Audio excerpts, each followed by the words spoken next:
Hola, buenos días, ¿cómo están? Mi nombre es Giovanni Sandales Herrera.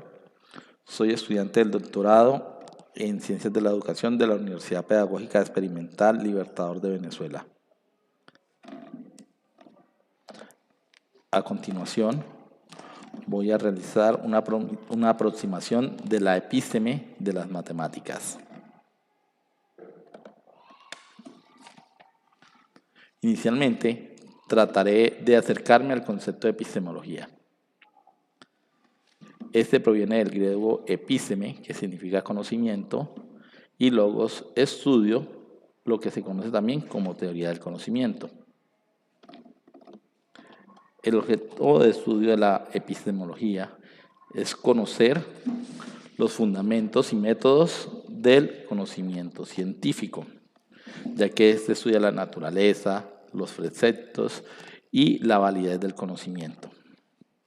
En Grecia, al tipo de conocimiento llamado epísteme se oponía al conocimiento doxa. La doxa era un conocimiento vulgar, o sea que la epísteme era el conocimiento reflexivo elaborado con rigor.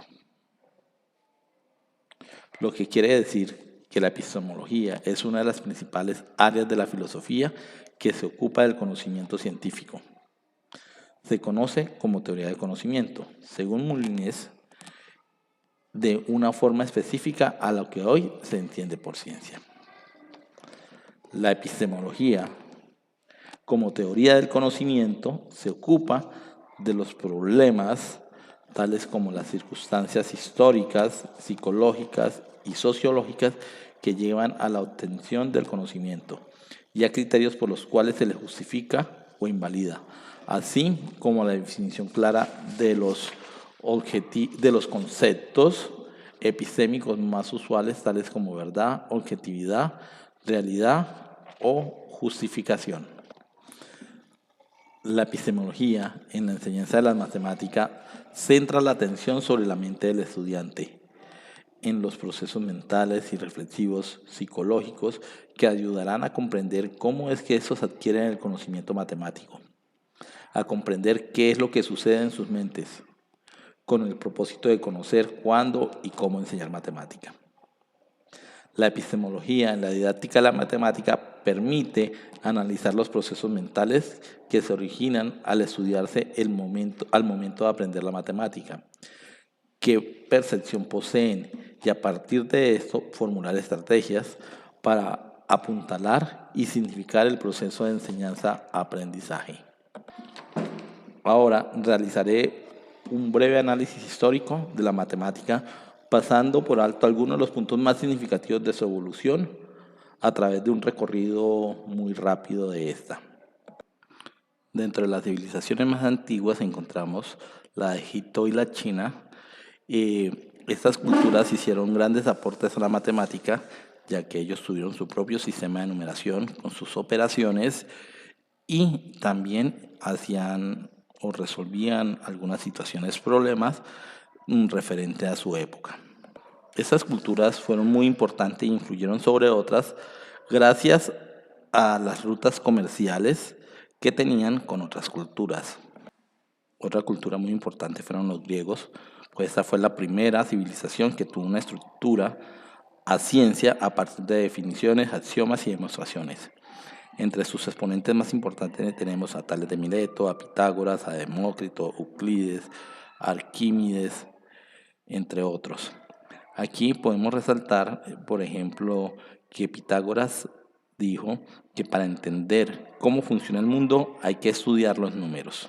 También podemos decir que Grecia tuvo tres principales investigadores dedicados a la geometría. Entre ellos fueron Euclides, Arquímedes y Apolonio. Para esta cultura era necesario descubrir las soluciones a las inquietudes del conocimiento. Una cultura que tenía que descubrir si era posible y si no tenía solución a una situación, pero siempre con una demostración de por medio. Esta idea de pensamiento ha trascendido hasta hoy en día. Otra cultura importante fue la de los árabes, ya que ellos en esta época se encontraban en plena expansión conquistando el mundo. Llegaron hasta la península ibérica y hasta límites con China. Por sus colonizaciones iban adquiriendo la ciencia de los pueblos que conquistaban y la hacían suya como tal. En la imagen se puede observar cómo evoluciona la tipografía numérica a lo largo de la historia. Los árabes introducen por fin los números tal y como los conocemos ahora según la posición, pero este tipo de numeración no la utilizaban los pueblos como el griego o el babilónico, sino que fue adoptada por los árabes por su efectividad como sistema. Y también hubieron grandes pensadores. Uno de pronto de los que más conocemos es Muhammad ibn Musa al-Khwarizmi, que es aquella persona que está en la portada del álgebra de Baldor. Este matemático árabe revolucionó en el mundo de álgebra y algunos métodos de cálculo. Durante la época del renacimiento de las matemáticas, se vio una evolución en cuanto a la aparición de los números complejos. Se trabajó también mucho con ecuaciones. Hay grandes pensadores. Encontramos a François Babbage, a Newton, a Leibniz, a Bernoulli, a Laplace, a Euler y otros. Esta es una época donde Europa sufre una revolución matemática en todos los aspectos. El conocimiento se dispara y se inicia la especialización en diferentes campos de una forma estructurada. Es justo a comienzos del siglo XIX donde la matemática se especializa y la complejidad de los cálculos y teoremas aumenta de nivel considerablemente. La exactitud cobra un papel todavía más fundamental en el pensamiento del siglo XIX. Las matemáticas del siglo XIX. Las matemáticas acá eran reconocidas en el pasado como una ciencia asignada a las magnitudes y a los números y a la combinación entre magnitudes y números. En el siglo XIX se inicia una reconsideración y se plantea como un nexo de unión entre otras ciencias. Se comienza a utilizar simbología para crear una teoría exacta y deductiva basada en definiciones, axiomas, reglas y postulados en los que se evolucionan los elementos anteriormente descubiertos en teoremas más avanzados. Se ingresa a un siglo en que la manera de pensar ya está estructurada de una forma consolidada como actualmente se conoce. Y la matemática es pensada como un reto del conocimiento para comprender la realidad y ayudar a la humanidad. Encontramos grandes exponentes como Luis Cauchy, aparece el concepto del límite, encontramos a Gauss con la explicación del concepto de número complejo, tenemos a Fourier que utilizando las funciones trigonométricas demuestra las series de Fourier. Surgen las geometrías no euclidianas que no fueron muy utilizadas hasta que llegó Einstein y les encontró la aplicación en la física. Tenemos entre los máximos exponentes también a Gauss, que combinó investigaciones científicas y matemáticas y desarrolló métodos estadísticos y cálculo sobre órbitas de planetas, potencias, magnetismos, entre otros. A finales de ese siglo, debido a la amplitud del conocimiento, se encontraron con una gran cantidad de problemas que no sabían hallar respuesta. El número de matemáticos cada vez era mayor y el conocimiento era mucho más especializado. De la actualidad al futuro. Debido a la gran cantidad de cuestiones y problemas sin resolver en el pasado, David Hilbert, un matemático, en una conferencia en París en el año 1900 estableció 23 problemas que eran las metas del siglo que estaba a punto de iniciar. Después de esta conferencia, los matemáticos se vieron orientados hacia dónde se debían dirigir sus investigaciones y constantemente aparecían nuevas resoluciones de problemas. Aquí ya existían algunas máquinas programables que eran calculadoras con algunas piezas de relojería como la de Blaise Pascal. Más tarde, Charles Babbage creó una máquina que realizaba operaciones matemáticas acompañada de una lista de pasos a seguir escritos en tarjetas o cintos. Luego se inventó el relé, la válvula de vacío y el transistor. Gracias a esos inventos se crearon las computadoras a escala. Hoy en día existen computadoras para trabajar cálculos complejos, pero estas siempre van a necesitar de la mente de un matemático para manipularlas de manera correcta. La evolución de las TIC como asistentes para resolver situaciones hasta ahora es inimaginable. Se ha llegado a la conclusión de que es necesario que las computadoras tengan una potencia excelente y que permitan acompañar nuevos descubrimientos. Entonces, la epistemología en la matemática. Esta se debe enfocar en 5 aspectos fundamentales. El primer aspecto es el génesis o origen, que se da de la historia de los primeros indicios de la matemática. El segundo es la estructura, que tiene que ver con la organización que hayan alcanzado y las respuestas a una secuencia de cuestiones. La tercera es la función. ¿Ya? En ella, los seres humanos aprenden para desarrollarse convenientemente en la sociedad que los converge. Un cuarto aspecto es el método.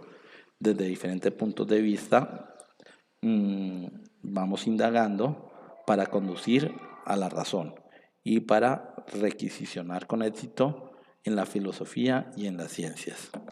Finalmente, el aspecto de los problemas. Los hay estrictamente epistemológicos. Fundamento lógico, pérdida de la certidumbre, naturaleza de la demostración, relación entre matemáticas y experiencia, estatuto ontológico de los entes matemáticos. Igual, este aspecto posibilita la actitud del matemático al hacer fundamentar su ciencia en el desarrollo de ella a través de solución de problemas, según la concepción de David Hilbert. Ahora abordaré la propuesta de intención investigativa, la cual es impacto de la pandemia y otros eventos no previstos en el desarrollo de competencias matemáticas en estudiantes de básica secundaria del municipio de Suaza, Colombia. Esta intención nace debido al cierre de los colegios debido a la pandemia y el conflicto social. Este perturbó el desempeño académico de los estudiantes colombianos y del mundo, por esos efectos hubo una falta de clases presenciales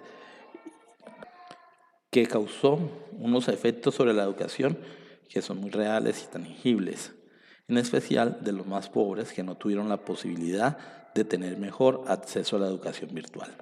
Por eso, mi intención pretende develar y analizar las estrategias o didácticas utilizadas por los docentes para mejorar los aprendizajes en los escolares apoyados en los entornos virtuales de aprendizaje durante los eventos no previstos, ya que estas promueven a identificar oportunidades y desafíos para innovar las prácticas educativas, superando los muros de las aulas y movilizando competencias en el trabajo colaborativo y en las matemáticas.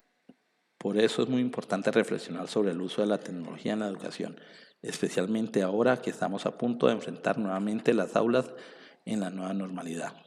Por eso se pretende la generación de un constructo teórico que se oriente al impacto que ha generado los eventos no provistos en el municipio de Suaza para el desarrollo de competencias matemáticas con ayuda de las TIC en jóvenes de básica secundaria.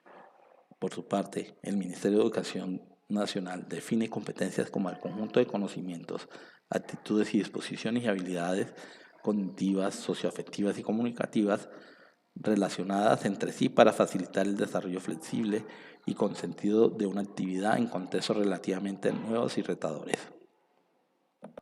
Por lo tanto, la competencia implica conocer, ser y saber hacer. De ahí que una evaluación por competencia se debe centrar en las capacidades más que en el contenido en un contexto dinámico de desarrollo progresivo. Aquí termina mi presentación. Espero que haya sido de su interés y agrado y espero vernos en el futuro. Muchas gracias.